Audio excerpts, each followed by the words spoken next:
देखिए नया सवेरा सोमवार से शुक्रवार सुबह 8 बजे डीडी न्यूज पर।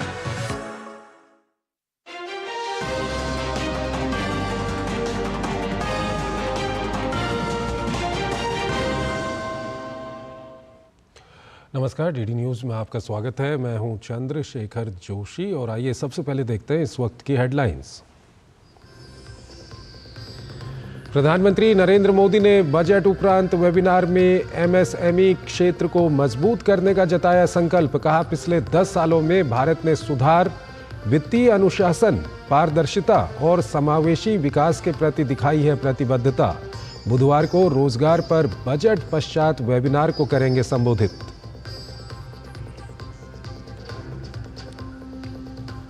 पश्चिम बंगाल में ओबीसी सर्वेक्षण पर भाजपा ने ममता सरकार पर साधा निशाना।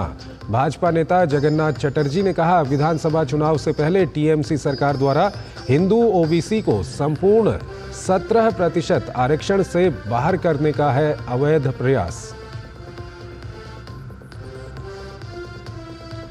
बेल्जियम की राजकुमारी एस्ट्रिड 300 सदस्यीय आर्थिक मिशन के साथ भारत के दौरे पर। प्रधानमंत्री नरेंद्र मोदी से की मुलाकात।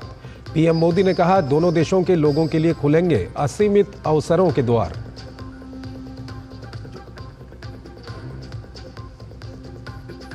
पाकिस्तान के खैबर पख्तूनख्वा इलाके में फौजी छावनी पर आत्मघाती हमला। आतंकी हमले में 9 पाकिस्तानी सैनिकों की मौत और 25 घायल। हाफिज गुल बहादुर सशस्त्र समूह ने ली हमले की जिम्मेदारी।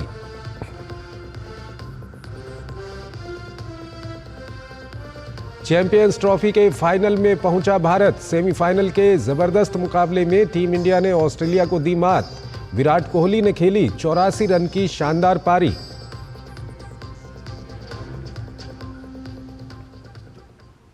और आइए अब खबरों को विस्तार से देखते हैं। प्रधानमंत्री नरेंद्र मोदी बजट के बाद वेबिनार में शामिल हुए। पीएम मोदी ने बीते 1 दशक से आर्थिक नीतियों में बड़े रिफॉर्म का जिक्र किया तो उद्योग जगत के लिए किए गए कामों को सामने रखा। पीएम मोदी ने एमएसएमई को और मजबूत करने की बात दोहराई तो देश को नया मैन्युफैक्चरिंग हब बनाने का संकल्प दोहराया। उन्होंने देश में बने ईज ऑफ डूइंग बिजनेस में आई बेहतरी को आगे बढ़ाने की बात कही। साथ ही सप्लाई चेन को और मजबूत करने की बात कही।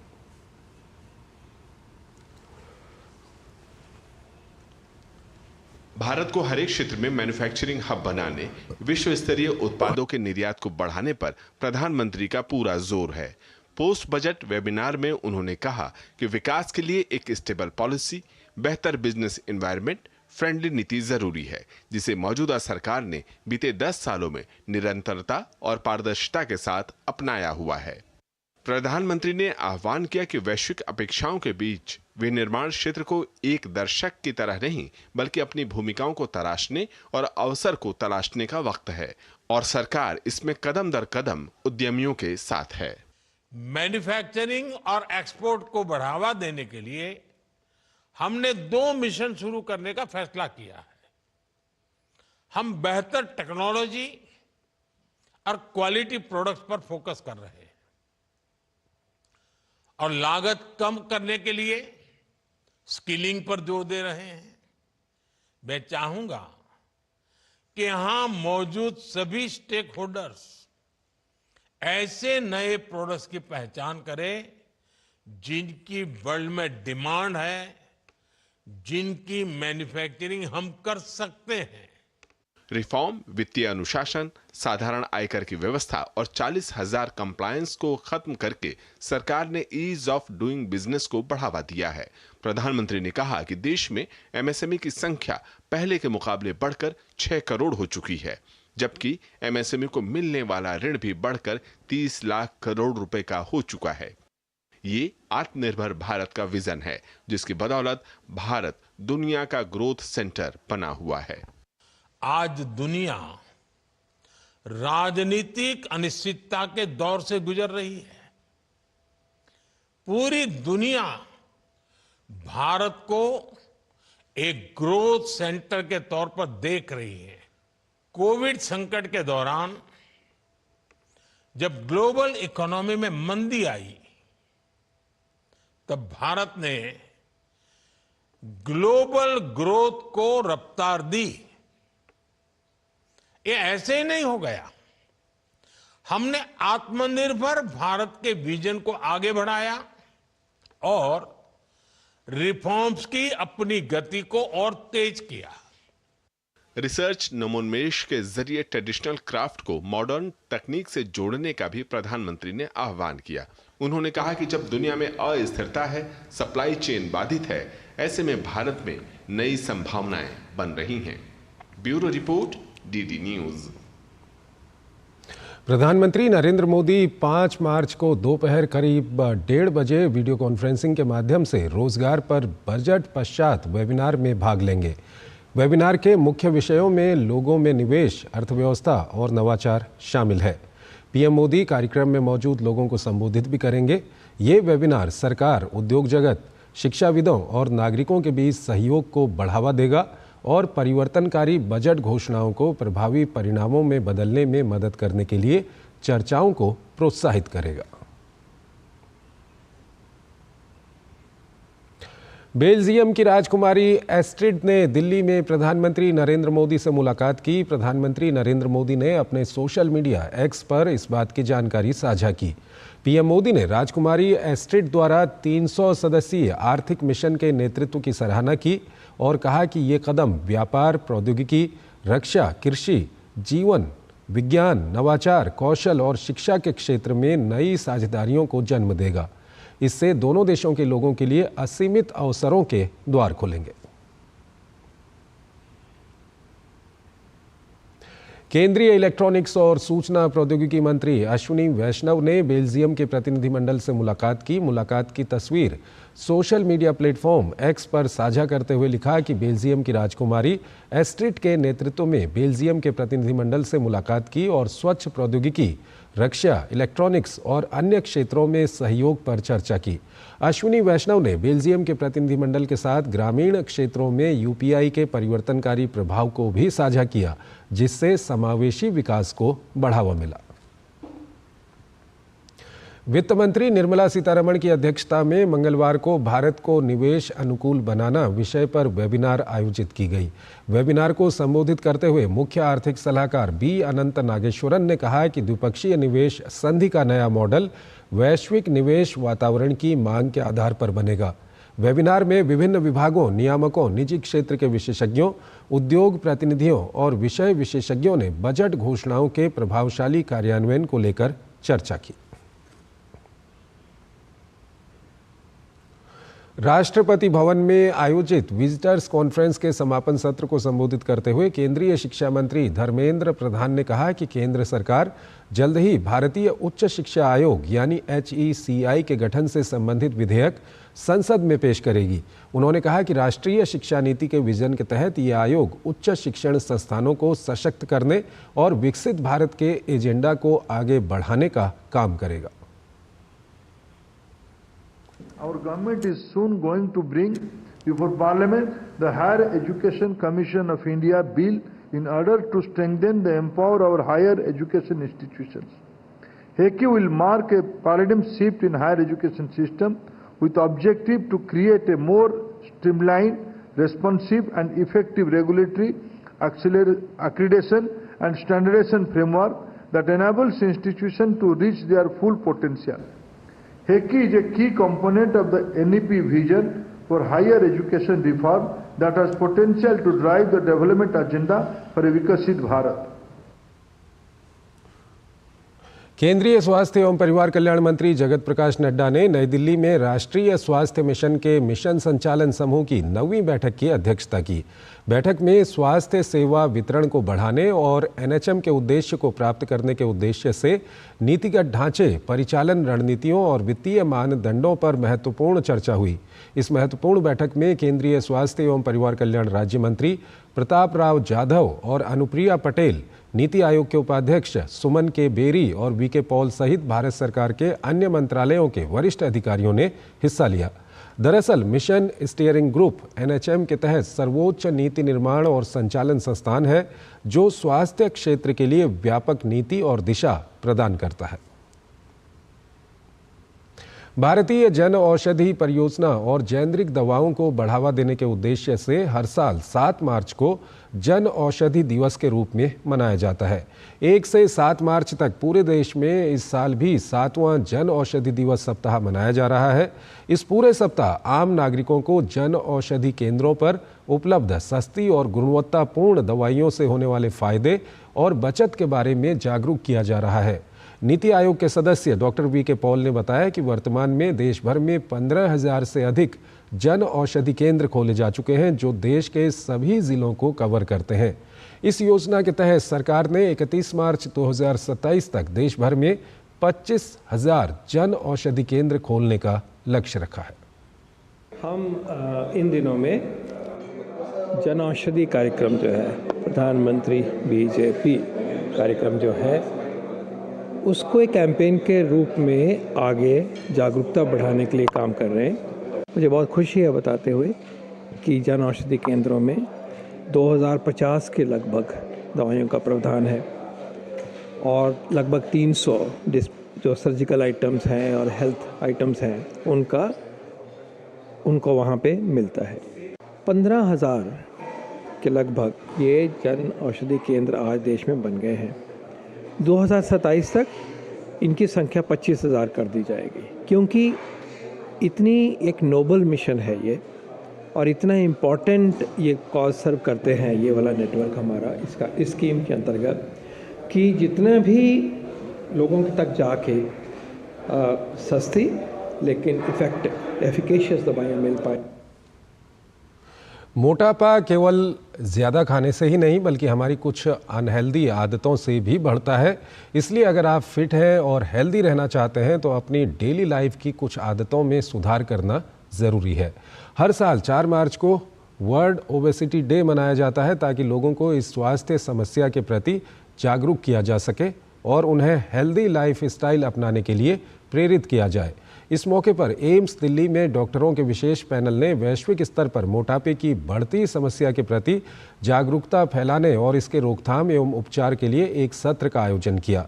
डॉक्टरों के मुताबिक आज की तेज़ रफ्तार जिंदगी में मोटापा एक गंभीर समस्या बनता जा रहा है।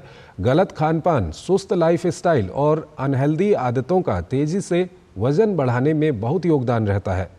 आज मोटापा न केवल हमारी पर्सनैलिटी को प्रभावित करता है बल्कि ये कई गंभीर बीमारियों जैसे diabetes, high blood pressure, heart disease और जोड़ों की समस्याएं होने का भी कारण बन सकता है। स्वास्थ्य विशेषज्ञों के मुताबिक स्वस्थ खानपान की आदत और नियमित शारीरिक गतिविधियों को अपनाकर वजन घटाया जा सकता है। मोटापा है वो हमारे देश में लगातार बढ़ता जा रहा है और हर उम्र में बढ़ता जा रहा है, बच्चों से लेके बड़ों तक, निम्न वर्ग से लेके उच्च वर्ग तक, सब में मोटापा बढ़ता जा रहा है और ये अपने आप में एक बीमारी है और ये बहुत सारी बीमारियों को जन्म देती है। मोटापा और ओबेसिटी जिसे हम कहते हैं वो एक बढ़ती बीमारी हो गई है, ना केवल दुनिया में बट स्पेशली भारतवर्ष में इसके बहुत सारे नंबर्स बढ़ रहे हैं। आप देखेंगे तो आजकल सैकड़ों लोग इस बीमारी से ग्रस्त हैं। सही टाइम पे रोकथाम या इलाज नहीं करा गया तो ये आगे जाके आपकी लाइफ एक्सपेक्टेंसी कम से कम 10 साल कम हो जाती है। इंडिया जब हेल्दी होगा तभी इंडिया आगे बढ़ेगा और इंडिया का हर एक जो इंसान है वो हेल्दी हो, वो अच्छी डाइट ले, वो एक्सरसाइज करे, वो एक अच्छा वेट मेंटेन करे। ये बहुत ज़रूरी है क्योंकि हमें फ्यूचर में ऐसी कोशिश करनी चाहिए कि इंडिया अच्छी चीज़ों के लिए कैपिटल माना जाए, ना कि ओबेसिटी के लिए। प्रधानमंत्री जो ये इनिशिएटिव ले रहे हैं उसके माध्यम से लोग और हॉस्पिटल आएंगे, ओबेसिटी के ट्रीटमेंट लेंगे और ट्रीटमेंट लेते लेते जब उनका वेट कम होगा तब प्लास्टिक सर्जन का ज़्यादा रोल आता है। दिल्ली की मुख्यमंत्री रेखा गुप्ता ने जीटीबी अस्पताल का दौरा किया और केजरीवाल के स्वास्थ्य मॉडल की पोल खोल दी। सीएम ने अस्पताल में सुविधाओं और कर्मचारियों की कमी को लेकर पिछली आप सरकार पर निशाना साधा। रेखा गुप्ता ने कहा कि दिल्ली सरकार के अस्पताल और यहां का स्वास्थ्य विभाग बीमार है। सीएम ने आरोप लगाया कि कोरोना के दौरान खरीदी गई मशीनें कबाड़ हो गई हैं। यहाँ पे ये पूरा गोदाम जो है बुरी तरीके से भरा पड़ा है, जिसमें कि इनकी लिस्ट के हिसाब से 458 ऑक्सीजन कॉन्सेंट्रेटर्स यहाँ पड़े हुए हैं, वेंटिलेटर पड़े हैं 146, 36,000 पीपी किट यहाँ पर पड़ी हुई है और भी बहुत सारे मल्टी पैरा मॉनिटर्स पड़े हैं, इसके अलावा बाईपैप मशीन्स पड़ी हैं, बहुत सारी चीज़ें, मास्क पड़े हुए हैं, मैट्रेसेस हैं, बेडिंग्स हैं, ये सारी की सारी कोविड के समय से लेके अब तक पड़ी हुई हैं चीज़ें। और ये एक अस्पताल का मैटर नहीं है, ये हर अस्पताल के गोदाम ऐसे ही भरे पड़े हैं। मैंने तो पहले ही कहा कि दिल्ली सरकार के अस्पताल और दिल्ली सरकार का स्वास्थ्य विभाग खुद बीमार है। अभी इस तरह के न जाने कितने ही मुद्दे अभी खोज के हमें निकालने होंगे। जो लोग चिल्ला रहे हैं कि 2500 दीजिए, पहले वो ये देखें कि दिल्ली सरकार वो किस हालत में छोड़ के गए हैं। दिल्ली में भाजपा की सरकार बनने के बाद से लगातार एक्शन में नजर आ रही हैं सीएम। यमुना में सफाई का काम शुरू करने के बाद अब रेखा गुप्ता सरकार ने कूड़े के पहाड़ को हटाने पर काम शुरू कर दिया है। भलसवा लैंडफिल में दिल्ली सरकार ने बांस के पेड़ लगाकर न सिर्फ कूड़े का प्रबंधन करना शुरू किया है, बल्कि हरित क्षेत्र बढ़ाकर प्रदूषण को नियंत्रित करने का काम भी किया है। दिल्ली के एलजी और सीएम दोनों ने मंगलवार को भलसवा लैंडफिल पहुंचकर इस काम की शुरुआत की है। कचरे के निस्तारण और हरियाली विकसित होने की शुरुआत से स्थानीय लोग काफ़ी खुश हैं। उनका कहना है कि लंबे समय से वो इसका दंश झेल रहे थे, अब उन्हें कचरे और गंदगी से राहत मिलेगी। इस वक्त हम लैंडफिल साइट भलसवा में है। यहाँ पर कुछ स्थानीय लोग हैं, उनसे बात करते हैं कि किस तरीके की समस्याओं का सामना करना पड़ता था आप लोगों को यहाँ पर ये कचरा ढेर होने के कारण। अब जब इसको हरा भरा बनाया जा रहा है तो क्या फ़ायदे होंगे? सर इसमें हमारा बहुत फ़ायदा होगा सर, हमारे जो आने वाली पीढ़ी होगी उनके लिए बहुत अच्छा होगा। मतलब गंदगी का सामना तो नहीं करना पड़ेगा, हम जो गंदगी झेल रहे हैं वो आने वाली पीढ़ियों को ना हो। आप बताइए क्या समस्या होती थी, अब जब इसको हरा भरा बनाया जाएगा तो कितनी राहत मिलेगी? हरा भरा बनेगा तो ये रहेगा बाबू, देखो हमारे बच्चे जो रहेंगे, अच्छे पार्क बनेगा, गार्डन बनेगा, जो बढ़िया रहेगा, गार्डन में आएंगे, अच्छी चीज़ बनेगी तो अब हमारे बच्चों सही रहेंगे। वो सही रहेगा, साफ हो जाएगा तो सही हो जाएगा। काफ़ी टाइम से खत्ता है यहाँ पे, बारिश होने के बाद जो इतनी बुरी स्मेल आती है, ये जो आप सड़क देख रहे हो ना, इस पे भी ऐसा पानी निकलता है काला काला, यानी कि आसपास रहने वालों को भी बड़ी समस्या है। जल्द से जल्द खत्म होना चाहिए कुल मिला के बात ये है। तो लोगों को यहाँ पे जरूर राहत मिलेगी। और जिस तरीके से लोग यहाँ पर सालों से इस कचरे के ढेर के कारण यहाँ पर गंदगी का दंश झेलने को यहाँ पर मजबूर है यहाँ पर, और लगातार कई बीमारियों का शिकार भी लगातार लोग यहाँ बन रहे हैं गंदगी के कारण। अब लोगों को उम्मीद है कि यहाँ पर इस साइट पर वृक्षारोपण होने से, इसकी सुंदरता बढ़ाने से, ग्रीनरी बढ़ाने से उनको जरूर राहत मिलेगी। कैमरामैन राधे कृष्ण के साथ अजीत द्विवेदी, डीडी न्यूज, भलसवा, दिल्ली। दिल्ली की भलसवा लैंडफिल साइट में करीब 3 दशक से ज़्यादा समय से कचरा डंप किया जा रहा है। यहाँ रहने वाली बड़ी आबादी लंबे समय से इस कचरे से होने वाली परेशानियों को झेल रही है। अब यहाँ पर कचरे का निपटारा कर बांस के पौधों को रोपा जाएगा, जिससे हरियाली के साथ ही हवा भी स्वच्छ होगी और पर्यावरण संरक्षण के साथ लोगों को राहत मिलेगी। भलसवा लैंडफिल साइट का जायजा लिया हमारे संवाददाता अजीत द्विवेदी ने। मेरे पीछे इस समय जो आप ये कचरे का पहाड़ देख रहे हैं, हालांकि ये कचरे का पहाड़ जो है ये भलसवा लैंडफिल साइट है, डंपिंग साइट है, क्योंकि 1994 में यहाँ पर जो कचरा है वो डंप किया जा रहा है।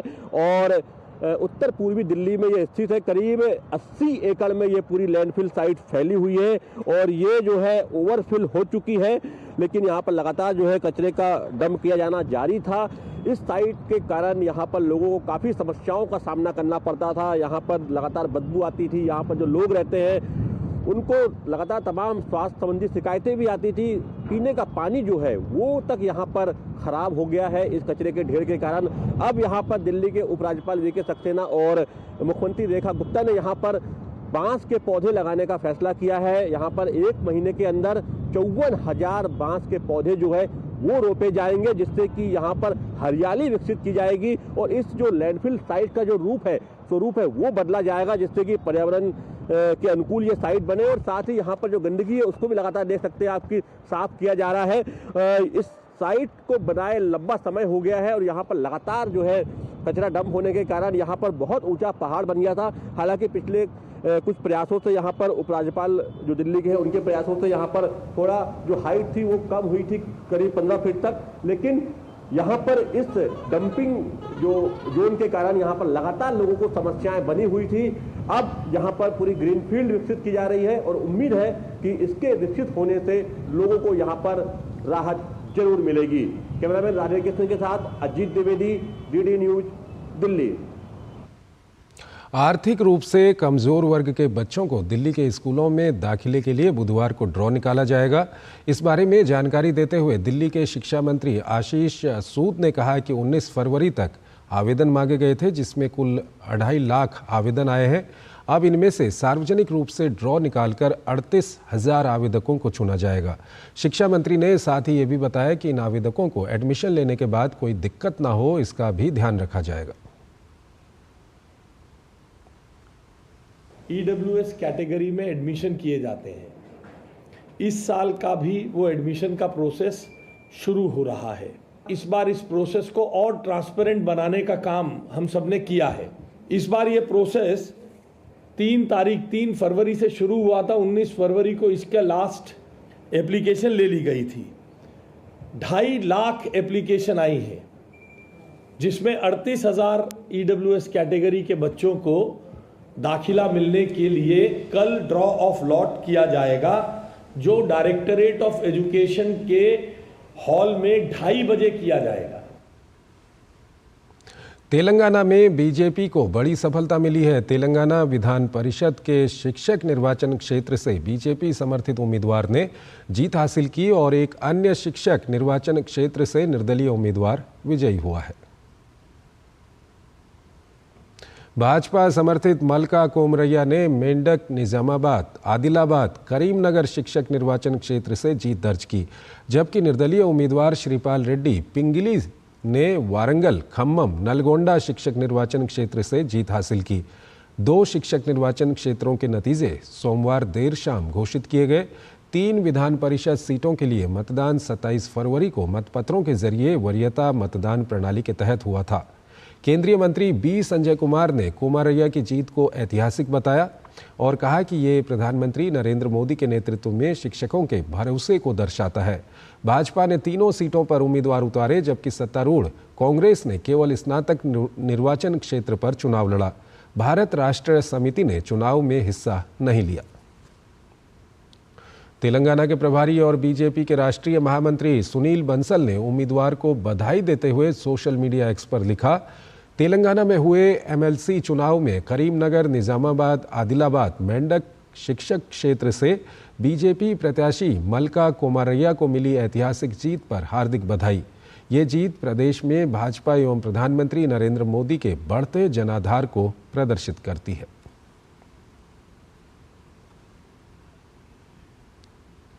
पश्चिम बंगाल के भाजपा प्रदेश अध्यक्ष GS जगन्नाथ चटर्जी ने ममता बनर्जी सरकार पर पिछड़े वर्गों पर बेंचमार्क सैंपल सर्वे के नाम पर OBC सर्वेक्षण करने का आरोप लगाया है, जिसमें 113 मुस्लिम जातियां शामिल हैं। चटर्जी ने आरोप लगाते हुए कहा कि दस्तावेज से पता चलता है कि जिला अधिकारियों ने पहले ही सवालों के नमूने उपलब्ध करा दिए हैं।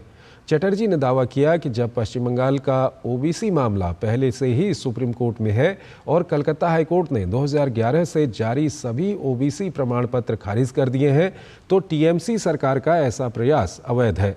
साथ ही 2026 के विधानसभा चुनाव से पहले हिंदू OBC को पूरे 17% आरक्षण से हटाने की कोशिश है।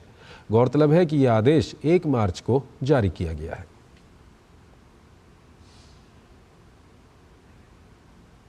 जिस आक्रांता औरंगजेब ने भारत को लूटा और भारत को न जाने कितने जख्म दिए, उस औरंगजेब की तारीफ में कसीदे पढ़े हैं समाजवादी पार्टी के महाराष्ट्र से विधायक अबू आजमी ने। आजमी के बयान के महाराष्ट्र में ज़बरदस्त विरोध इस बयान को लेकर देखने को मिला, तो सपा के सहयोगी भी इस बयान से किनारा करते नजर आए। बीजेपी, शिवसेना जैसे दलों ने आजमी को जमकर घेरा है, तो महाराष्ट्र में अबू आजमी पर FIR भी दर्ज हो गई है। बुरी तरह फंसने के बाद अबू आजमी ने अपने बयान से किनारा कर लिया।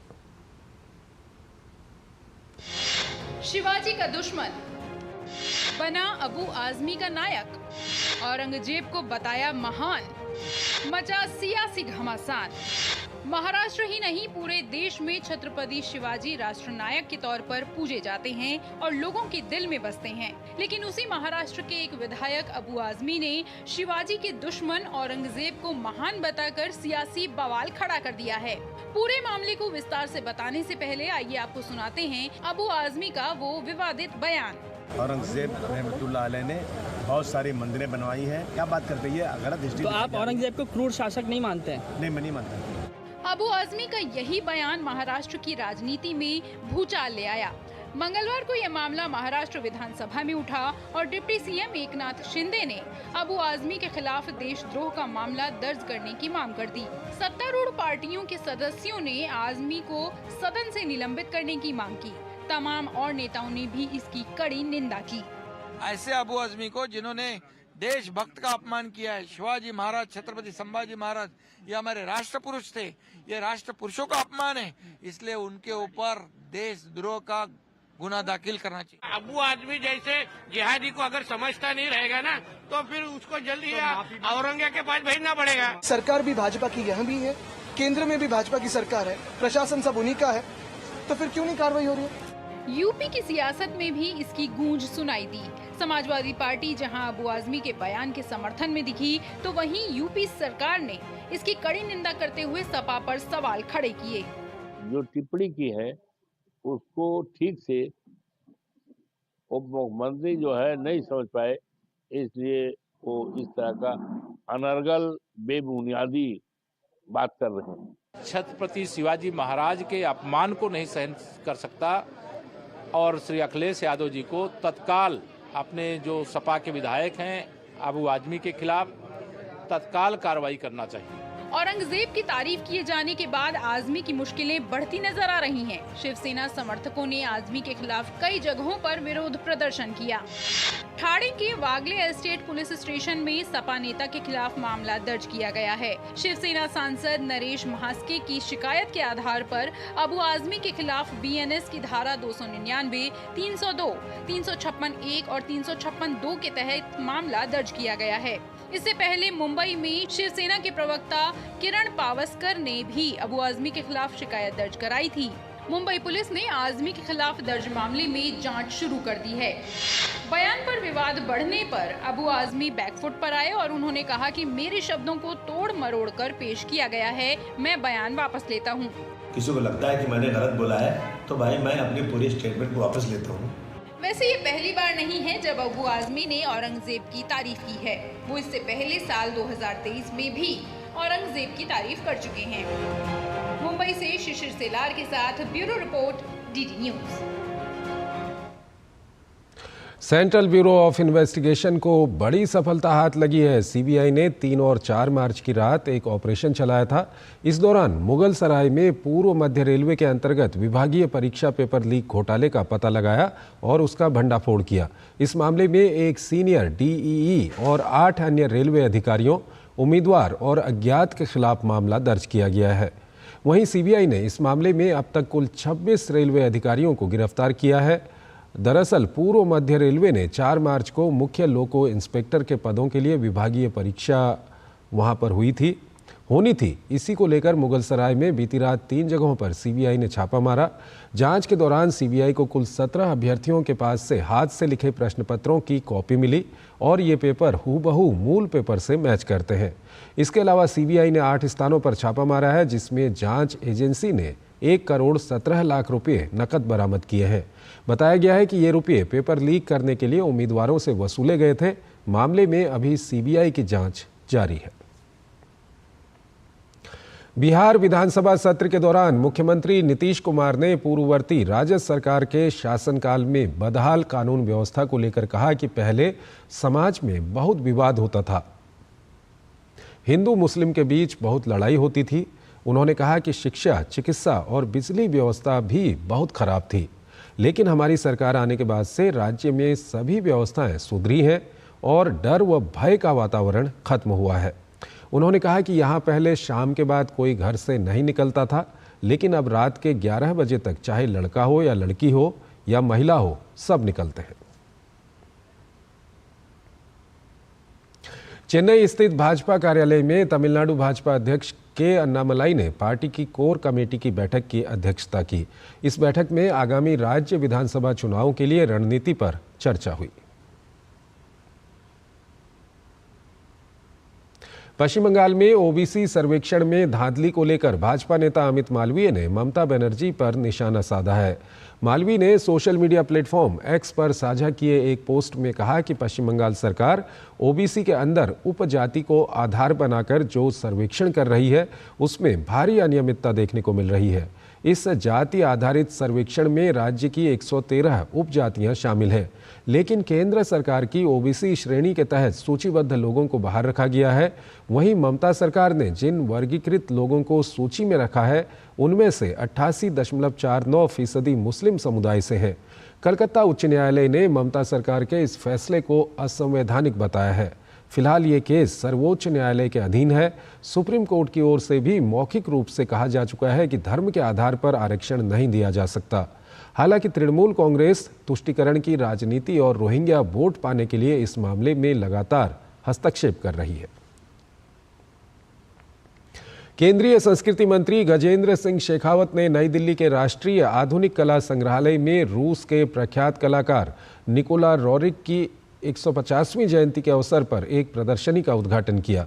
निकोला रोरिक हिमाचल प्रदेश की नैसर्गिक सुंदरता से बहुत प्रभावित थे और उन्होंने अंतिम समय तक यहीं जीवन व्यतीत किया।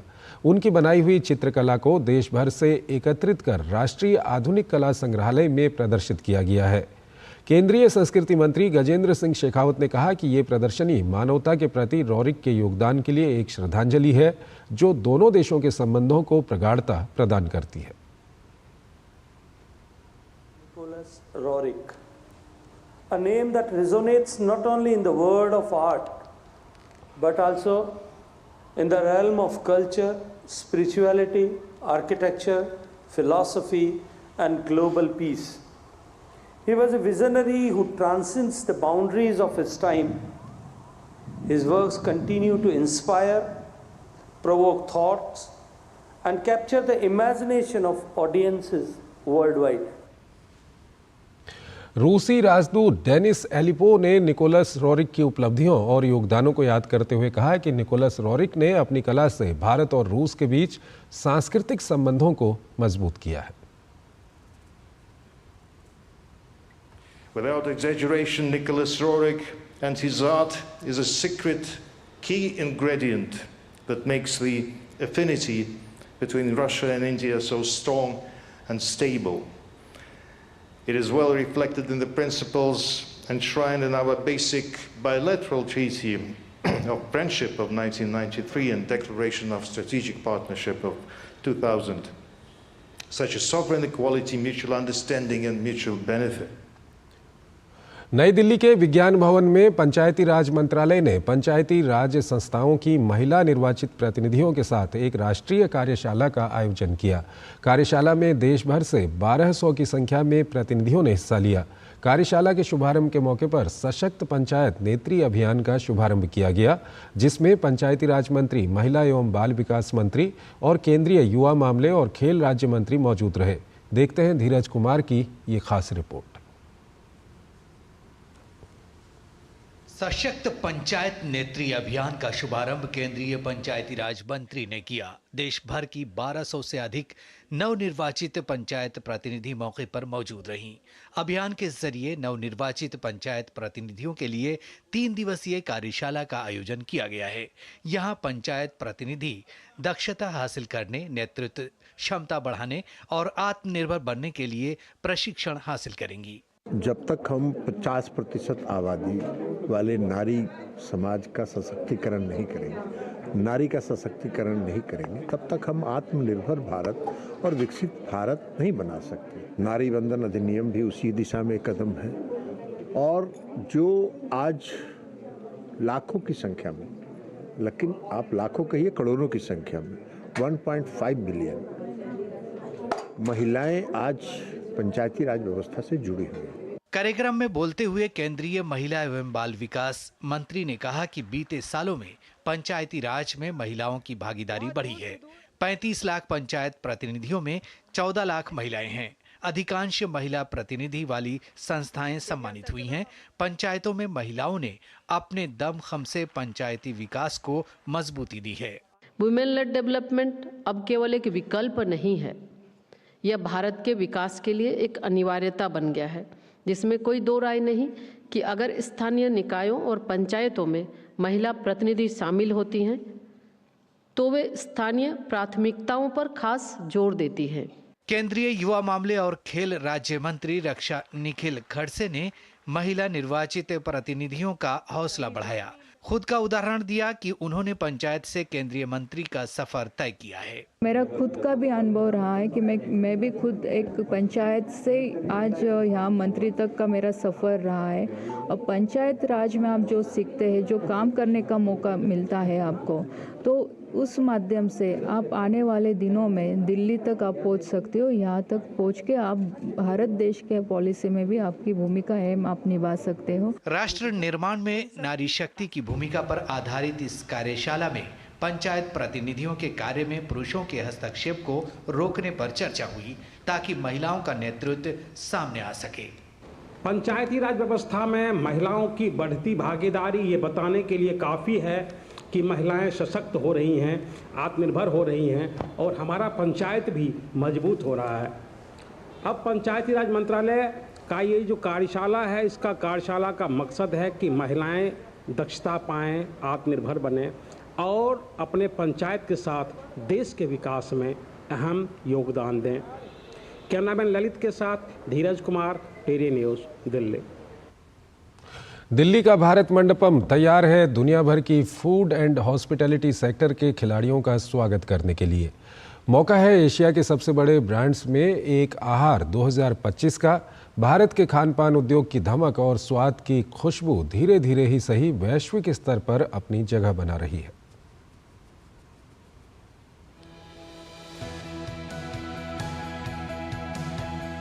एशिया के दूसरे और भारत के सबसे बड़े अंतर्राष्ट्रीय फूड एंड हॉस्पिटैलिटी फेयर आहार के 39वें संस्करण में दुनिया की कई बड़ी कंपनियों का इंतजार अब खत्म हो गया है। नई दिल्ली के भारत मंडपम में आहार फेयर को संबोधित करते हुए खाद्य प्रसंस्करण मंत्री चिराग पासवान ने कहा कि भारतीय उद्योग जगत को वैश्विक स्तर की गुणवत्ता सुनिश्चित करनी चाहिए। अभी हम लोग आहार और आहार के ठीक बाद सितंबर में हम लोग वर्ल्ड फूड इंडिया करने जा रहे हैं।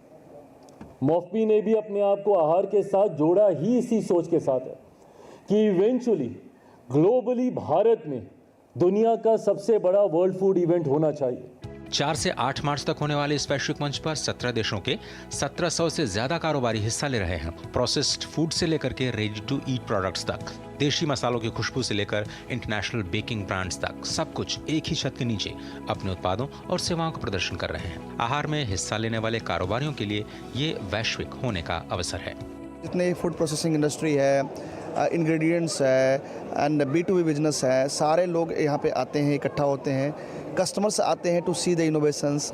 सो आहार से तो देखा जाए तो as a brand, as a business, as a relationship, जो कि इसेंस है B2B बिजनेस का, उसमें एमिनेंस बेनिफिट हो रहा है। आहार से रिलेटेड जो है ना, अच्छा फीडबैक आता है। एपीडा हमें गवर्नमेंट अप्रूव लेके काफ़ी प्रोत्साहित करती है और जो है जितनी भी एग्जीबिशंस होती हैं, जैसे आहार का हो गया, इससे रिलेटेड आपका इससे पहले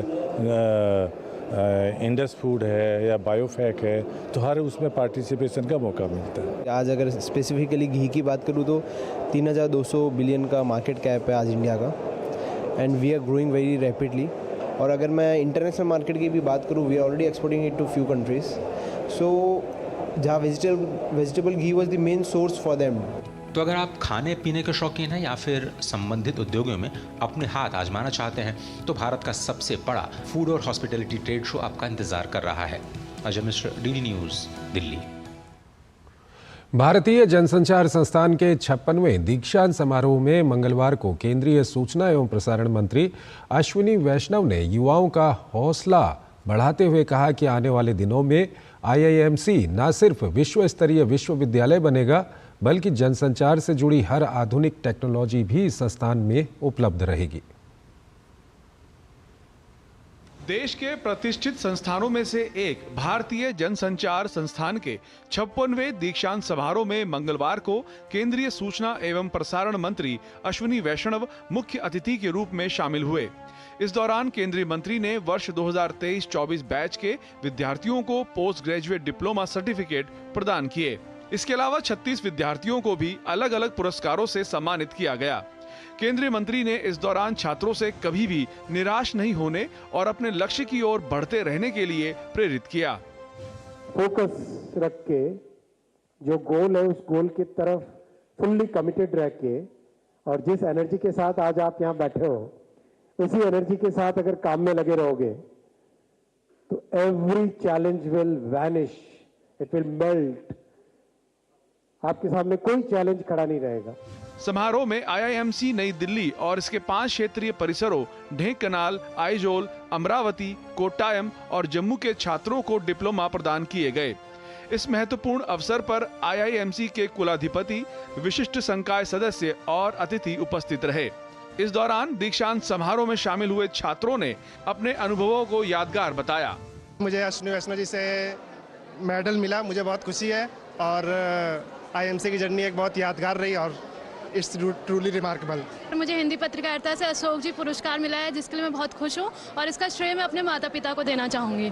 IIMC में आकर बहुत अच्छा लगा और इतना अच्छा माहौल और इतनी अच्छी पत्रकारिता की पढ़ाई यहाँ हुई है जिससे हम अच्छे पत्रकार बनने की ओर अग्रसर हैं। IIMC का इसके लिए धन्यवाद। आज हमें हमारी डिप्लोमा प्रदान किया गया और काफ़ी अच्छी IIMC की हमारी जर्नी रही। आज हमारी IIMC की जर्नी खत्म हो गई और फाइनली हमें डिग्री मिल चुकी है। इसका हमें बहुत लंबे समय से इंतजार था।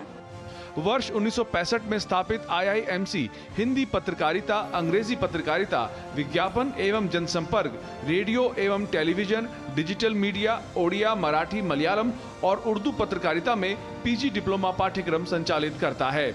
नई दिल्ली से देवेंद्र रावत की रिपोर्ट, DD न्यूज।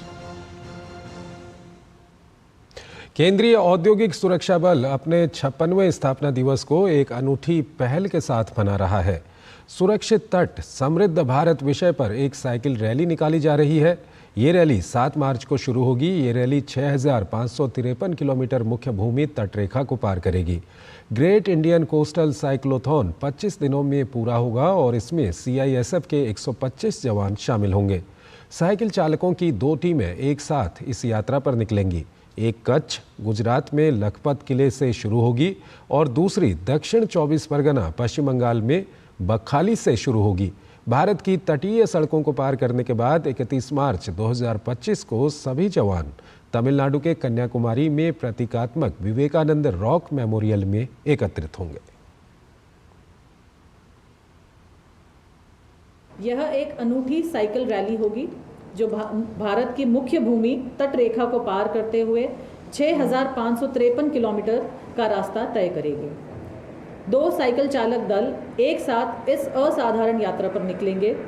एक दल कच्छ, गुजरात, जो पश्चिमी तट के लखपत किले से यात्रा शुरू करेगा, जबकि दूसरा दल दक्षिण 24 परगना, पश्चिम बंगाल, पूर्वी तट के बखाली से अपनी यात्रा प्रारंभ करेगा।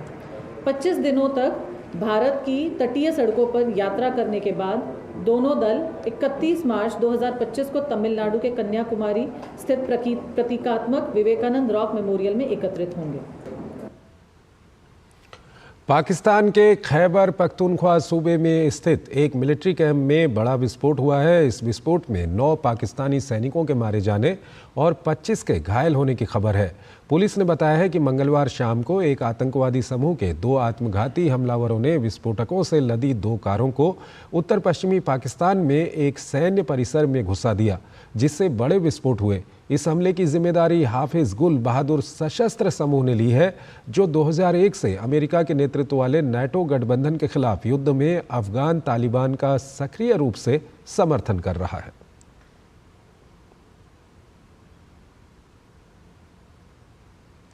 भारतीय टीम चैंपियंस ट्रॉफी प्रतियोगिता के फाइनल में पहुंच गई है। टीम ने दुबई में खेले गए सेमीफाइनल मुकाबले में ऑस्ट्रेलिया को 4 विकेट से हरा दिया। चैंपियंस ट्रॉफी के इतिहास में ये 5वीं बार है जब टीम इंडिया इस प्रतियोगिता के फाइनल में पहुंची है। बांग्लादेश पस्त, पाकिस्तान ध्वस्त, न्यूजीलैंड लस्त पस्त और ऑस्ट्रेलिया को हराकर टीम इंडिया मस्त। वही ऑस्ट्रेलिया जिसने 2023 के वनडे विश्व कप के फाइनल में टीम इंडिया को हराकर करोड़ों का दिल तोड़ा था, उसी कंगारू टीम पर जीत की सवारी की टीम इंडिया के शेरों ने दुबई की धीमी पिच पर टॉस जीत पहले बल्लेबाजी का फैसला ऑस्ट्रेलिया अपने मंसूबों तक नहीं ले जा पाया। कूपर कॉनले के रूप में पहला विकेट गिरा, जो बगैर खाता खोले पवेलियन वापस लौट गए। कॉनले को मोहम्मद शमी ने विकेट के पीछे केएल राहुल के हाथों कैच करवाया। वहीं ट्रेविस हेड को वरुण चक्रवर्ती ने अपने पहले ही ओवर में शुभमन गिल के हाथों कैच कराकर टीम को बड़ी सफलता दिलाई। हेड 39 रन बनाकर आउट हुए। ऑस्ट्रेलियाई टीम का तीसरा विकेट मानस लाबुशेन के रूप में सामने आया, जिन्हें रवींद्र जडेजा ने 29 पर चलता किया। ऑस्ट्रेलिया की इस लड़खड़ाती पारी को सहारा मिला एलेक्स कैरी और स्टीवन स्मिथ ने। इन दोनों ने संघर्ष जरूर दिखाया, लेकिन कैरी 61 तो स्मिथ 73 पर पवेलियन लौट गए। ऑस्ट्रेलिया की बल्लेबाजी स्पिन के घेरे में घिरती नजर आई और टीम 49.3 ओवर में 264 रन पर सिमट गई। 265 रन का लक्ष्य आसान नहीं था, लेकिन रोहित शर्मा और शुभमन गिल ने सधी हुई शुरुआत दी। हालांकि शुभमन गिल 8 पर बोल्ड हो गए। बचते बचाते रोहित शर्मा ने 28 रन बनाए, लेकिन इसी स्कोर पर कॉनोले ने उन्हें एलबीडब्ल्यू किया। संकट से घिरी टीम इंडिया के लिए संकट मोचक का काम किया विराट कोहली और श्रेयस अय्यर की जोड़ी ने, जिन्होंने तीसरे विकेट के लिए 91 रन की पार्टनरशिप की, जो श्रेयस अय्यर के 45 रन पर आउट होने के साथ समाप्त हो गई। लेकिन पिक्चर अभी बाकी थी और इस पिक्चर के असली सुपर हीरो कोहली जमे रहे और उन्होंने 84 रन की दमदार पारी खेल टीम इंडिया को जीत के नजदीक ला दिया। कोहली 84 पर आउट हुए और इसके बाद की रही सही कसर बाकी के बल्लेबाजों ने कर दी। भारत ने 48.1 ओवर में 6 विकेट पर 267 रन बनाए और 4 विकेट से मुकाबले को अपने नाम कर शान के साथ फाइनल में जगह बनाई। Sports desk, DD news. Champions trophy के सेमीफाइनल में ऑस्ट्रेलिया के खिलाफ भारत की जीत के बाद टीम इंडिया के प्रशंसकों के बीच उत्साह का माहौल है। भारतीय टीम के प्रशंसक भारत की जीत के बाद दिल्ली की सड़कों पर जश्न मनाते नजर आए। टीम इंडिया के प्रशंसकों से बात की हमारे संवाददाता सुशील कुमार ने। चैंपियंस ट्रॉफी के फाइनल में पहुंचने के बाद टीम इंडिया के प्रशंसकों में जबरदस्त उत्साह है। इस समय हम दिल्ली में मौजूद हैं और हमारे साथ कुछ फैंस मौजूद हैं, इनसे बात करेंगे। क्या कहेंगे आज जिस तरह से टीम इंडिया का परफॉर्मेंस रहा, जिस तरह से टीम इंडिया ने एक बड़ी जीत हासिल की, क्या कहेंगे? काफ़ी खुशी है जीत को देखकर और ओवरऑल जो टीम का परफॉर्मेंस रहा है, लगातार 4 मैच जीतना, वो भी आईसीसी चैंपियंस ट्रॉफी में, और बस एक मैच और है, उसके बाद ट्रॉफी हमारी है। ऑस्ट्रेलिया एक बड़ी चुनौती थी टीम के लिए, जिस तरह से पिछले वर्ल्ड कप फाइनल में हमें हार मिली, टीम इंडिया ने अपना बदला चुकता कर लिया, क्या कहेंगे इसमें? ऑस्ट्रेलिया आईसीसी में काफ़ी अच्छा खेलती है, खासकर ऐसे हाई स्टेक गेम्स में, बट हाँ एक ये था कि लास्ट टाइम हम हार गए थे, इस बार हम एक क्रूशियल मैच में जीत कर आगे बढ़ रहे हैं। फाइनल में पहुंच गए हैं फाइनली, इस पे टीम इंडिया की क्या रणनीति होगी और किस किस खिलाड़ियों से आप उम्मीद कर रहे हैं? इस बार तो विराट कोहली ने सबकी भरपाई कर दी, तो उम्मीद करते आगे भी एक जो मैच है वो जीत जाए तो हमारे देश का नाम ऊंचा हो जाएगा। जिस तरह से रोहित शर्मा की से हमें आज उम्मीद थी, शुभमन गिल से उम्मीद थी, हालांकि वो अच्छा नहीं कर पाए, आने वाले मैच में आप क्या उम्मीद करते हैं? अच्छा परफॉर्मेंस रहे, विराट कोहली भी जाए अच्छे से एकदम, जो कि इंडिया कप जीत जाए, बस ये हमारी कामना है। ऑस्ट्रेलिया को हमने धूल चटा दिया, गेंदबाजों के बारे में क्या कहेंगे आप? ओवरऑल सिर्फ इस मैच में नहीं, आप पिछले मैच को भी देखें विद न्यूजीलैंड, बॉलिंग यूनिट का परफॉर्मेंस बहुत बेहतर रहा है और आज तो काफ़ी बेहतर रहा है, तो overall batting and bowling unit दोनों का बहुत बेहतरीन परफॉर्मेंस रहा है, तभी हम जीत पाए। विराट कोहली से सबको उम्मीदें थी, जिस पे विराट कोहली कायम उतरे हैं और सबको उम्मीद है कि आगे आने वाले फाइनल मुकाबले में भी टीम इंडिया का यही प्रदर्शन देखने को मिलेगा। कैमरामैन राधेश्याम के साथ मैं Sushil Kumar, DD News, Delhi. ICC champion trophy के सेमीफाइनल में मंगलवार को भारत की ऑस्ट्रेलिया पर 4 विकेट से जीत के बाद शहर के क्रिकेट प्रेमियों में खासा उत्साह देखने को मिला। जीत के बाद लोगों ने जमकर जश्न मनाया। देश के हर शहर में जश्न का माहौल है। अलग अलग राज्यों और अलग अलग शहरों से जीत के जश्न की वीडियो सामने आ रही है। भारतीय टीम का अब तक चैंपियंस ट्रॉफी में शानदार प्रदर्शन रहा है। तीनों लीग मैचों में जीत के बाद सेमीफाइनल में भारत की ऑस्ट्रेलिया पर जीत के बाद दर्शकों को तीसरी बार भी ट्रॉफी को जीतने की उम्मीद जग गई है। भारत ने पहले 2002 और 2013 में इस ट्रॉफी को जीता था, जबकि 2000 और 2017 में वो उपविजेता भी रहा है।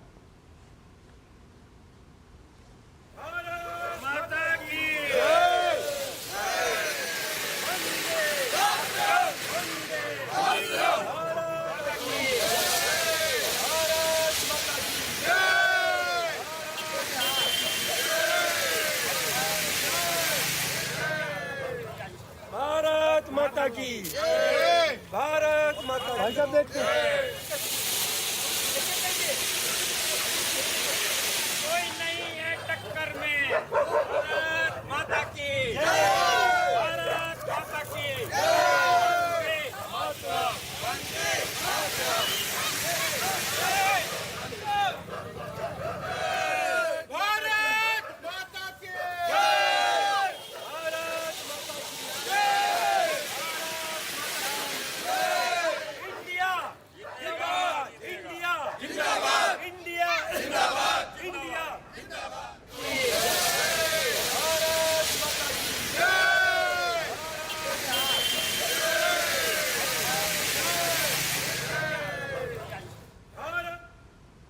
एक्चुअली प्लेयर उसको ही बोलते हैं जो आप प्रेशर में जाके खेलते हो। जैसे विराट कोहली ने एक साइड संभाला था, ओके, उसके बाद उसको सपोर्ट भी बहुत अच्छे तरीके से श्रेयस अय्यर ने किया, तो एक साथीदारी बनती है ना, वो एक आगे वाले बैट्समैन के लिए बहुत अच्छा एक बोलते हैं ना एक हाँ रोल प्ले होता है।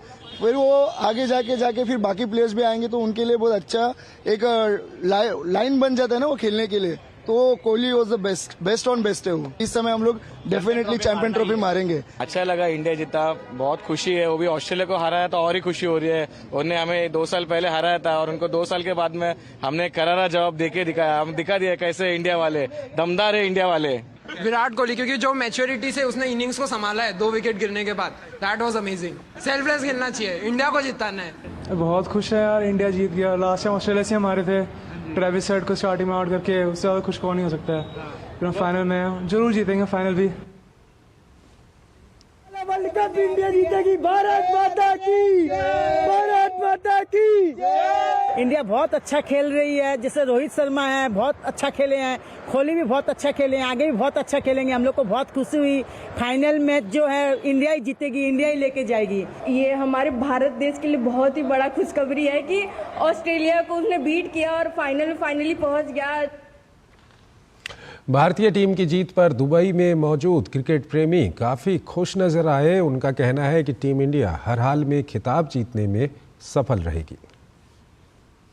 हार्दिक ने भी बहुत अच्छा खेला और थोड़ा उसे स्ट्राइक रोटेट करनी चाहिए थी, प्रेशर बिल्डअप किया उसने, और कोहली ने भी बहुत अच्छा खेला। Congratulations to India. We were supporting Australia. We had high hopes and we almost did it, but your team pulled it through, of course, with Kohli. Again, as always. But inshallah, it's going to be South Africa, India in the final. We're going to be back, but we're going to be wearing my South African jersey. Our team played well as expected, and Australia is always a tough opponent, so it was super duper cool. And yeah, we're looking forward to the finals, and we will be there in the stadium to cheer our team. Yes. Go India, go! Yes. It was a great match, and we are going to finals, and we are going to win it this time. And Australia and Travis Head were gone, man. They were out from this tournament. India! India! Australia and Travis Head was our headache, but finally we kicked them out. Now it's going to be, whether it's New Zealand or South Africa, we are going to crush them. And the Champions Trophy is going to be ours. चौथे खेलो masters game का आयोजन 13 से 15 अप्रैल तक दिल्ली में होना है, जिसको लेकर तैयारी भी जारी है। इस आयोजन में देश के 26 राज्यों से करीब 2500 खिलाड़ी शिरकत करेंगे। प्रधानमंत्री नरेंद्र मोदी के फिट इंडिया मुहिम को आगे बढ़ाने वाले इस आयोजन का उद्देश्य बढ़ती उम्र के लोगों के बीच खेल के स्वास्थ्य लाभ के बारे में जागरूक करना है। इस प्रतियोगिता में 11 खेलों में 30 से 70 वर्ष की आयु के बीच के खिलाड़ी अपने खेल कौशल का प्रदर्शन करेंगे। दिल्ली में हुई एक बैठक में खेलों के आयोजन को लेकर कई बिंदुओं पर चर्चा की गई। साथ ही खेलो मास्टर्स गेम में हिस्सा लेने वाले खिलाड़ियों की भागीदारी बढ़ाए जाने पर भी विशेष रूप से जोर दिया गया। तो इस बुलेटिन में फिलहाल इतना ही। आप बने रहिए डीडी न्यूज़ के साथ। नमस्कार।